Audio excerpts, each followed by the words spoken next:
Andy Austin here with another chapter from The Rainbow Machine, Tales from a Neurolinguist's Journal. Buy the book on Amazon and do please leave a review.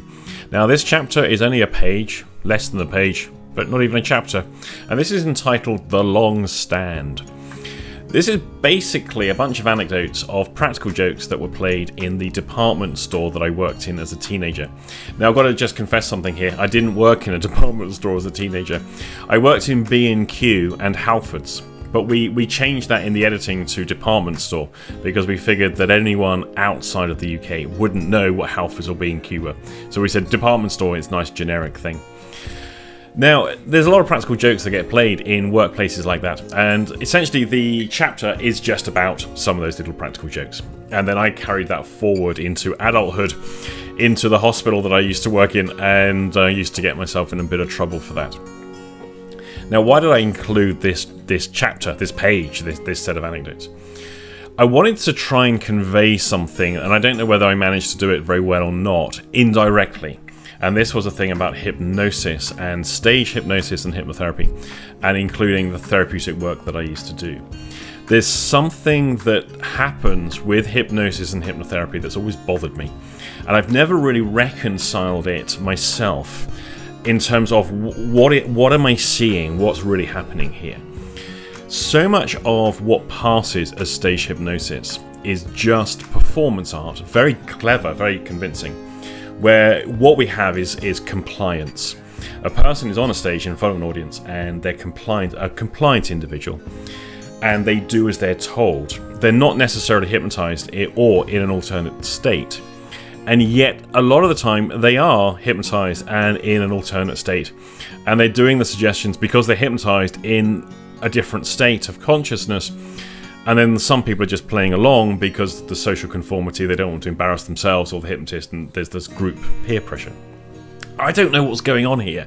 Where is the line drawn between forced compliance because somebody's slightly anxious, nervous, under pressure to conform, and where is the person hypnotized? And that always bothered me when I was working as a hypnotherapist. Now, I was good. I could do hypnotherapy. I could do the hypnosis stuff. I could do all that Ericksonian clever language patterns. But I was never confident with what I was seeing happen in front of me. I had a guy once. He was a fantastic hypnotic subject. He was the guy that once I'd done the initial induction and tell him that the next time I click my fingers, you will be under and you will do as he would do it. And that used to surprise me every single time. I'd click my fingers and he'd go out. I would tell him things like, he was bald, you can hear your hair growing. I thought, let's try it, let's see what happens. Will he hear his hair growing? And sends him away. He came back the next day, the noise was driving him crazy, and he had this itch, this terrible itch. His head didn't grow. But I thought it was worth a try.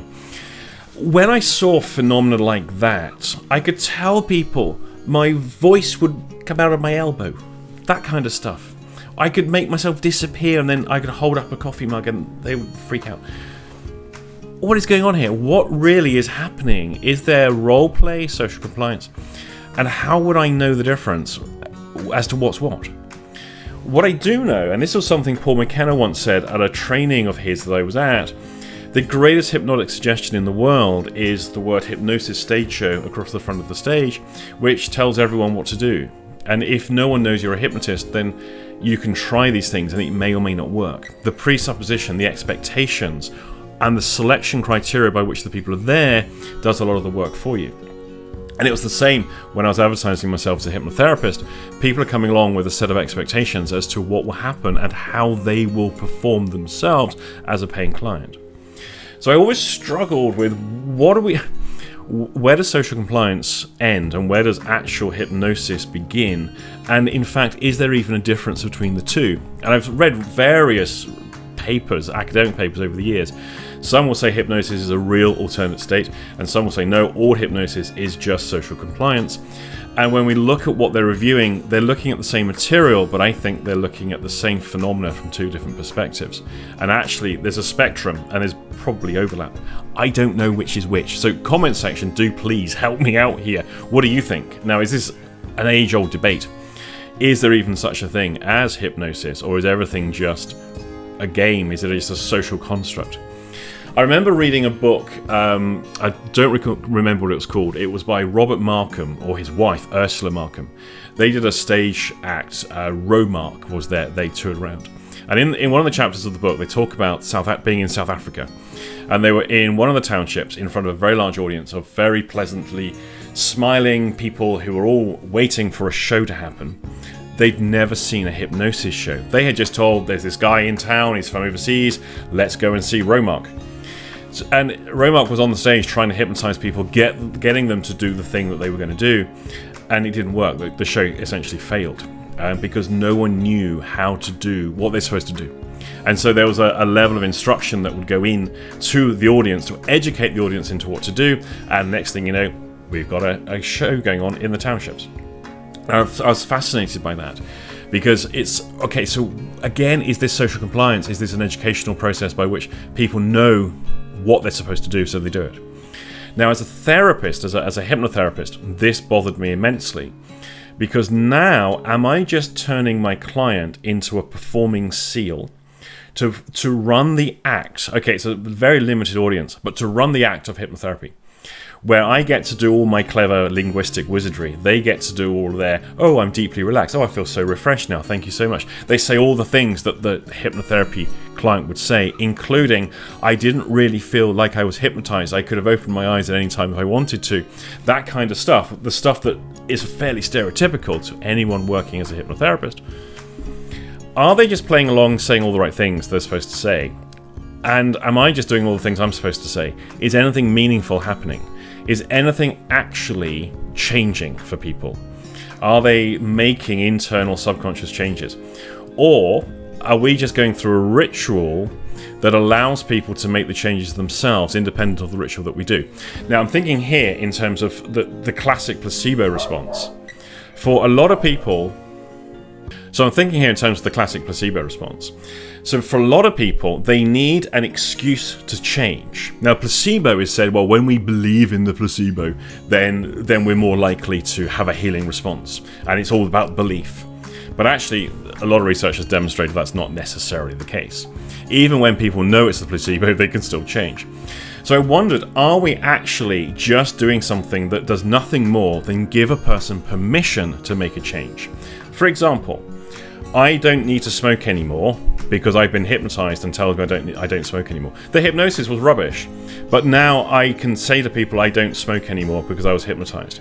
I've got a high level, oh, go on, have one, just have the peer pressure, the social pressures to conform, now have a higher value to invalidate them, which is basically I'm now been hypnotized to not smoke, so therefore I don't smoke.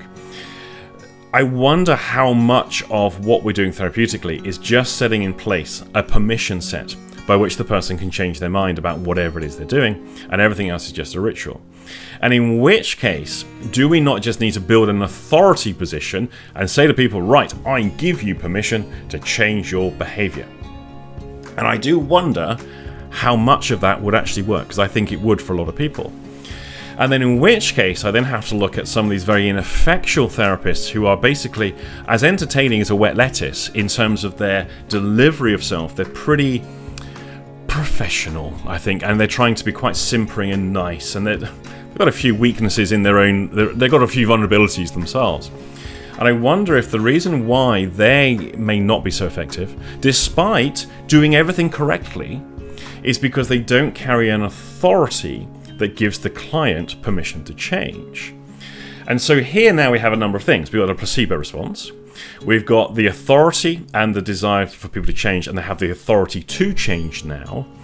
And then we have this dressing up ritual that then says, well, we're doing something that legitimizes me to be able to do something differently. And so is that what's happening here? And so when the person says, this is the thing from the chapter, you go off to the warehouse and ask for a long stand, and he's standing there for the next 10 years. He's doing that even though he knows it's probably not true, that he's probably a practical joke, but he goes along with it. Why? Because he's being directed to do that by his seniors. He's in a vulnerable position. He's probably a little bit anxious. He doesn't want to disappoint. He doesn't want to get in trouble. And he doesn't know what else to do, more importantly. So he plays along with what he's supposed to do until he's given permission to no longer stand there anymore, or enough time passes, because sometimes the passing of time is the action that gives permission for us then to change. Is that what's going on? I don't know. Anyway, I'm as confused as ever, and this is a bit of a rambling video. So again, any thoughts you have, do please use the comment section below, because I would be fascinated to know what the other perspectives that people have on this type of subject.